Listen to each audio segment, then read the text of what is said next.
Recently, Etsy started Offsite Ads, which is a mandatory program for anyone making over $10,000 on Etsy, where they advertise your items on other sites like Google, Facebook, etc. But if you earn under 10,000, you can change it by going to the settings in your shop manager and then going up to Offsite Ads. When you go to this section and click Offsite Ads, it brings you up to the area where they show you Offsite Ads, and they do try to convince you that you should be part of it and that they only take a 15% ad fee. But for a lot of small sellers just getting started, that is way too much, and they're not set up to really handle that kind of fee on their products on top of all the other fees that Etsy charges. So if you are an Etsy seller that is making under $10,000 a year, you can turn these off. As you can see from mine, they aren't that effective. They ran 364 ads and only got 2 orders from my shop, so I decided I'd save them the trouble and turn mine off.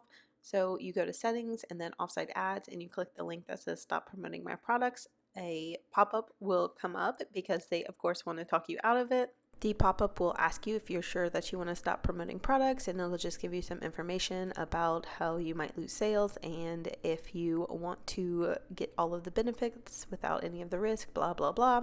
And then once you click stop promoting, it goes to another screen where it says you can come back at any time. And of course, if you make over $10,000 a year, you can't opt out of this, so you will be forced back into it.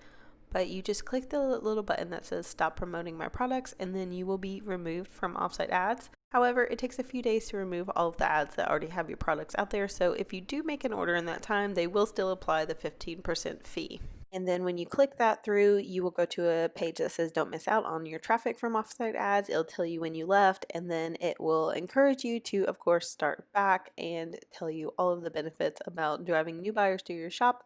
But for many, as I've said, it doesn't make sense to do offsite ads, or you have a different strategy that doesn't include advertising. For me, example, I advertise on YouTube or social media, so I don't need them. So that's just something to keep in mind. If offsite ads is not part of your strategy, you can opt out until you hit that $10,000 made on Etsy per year.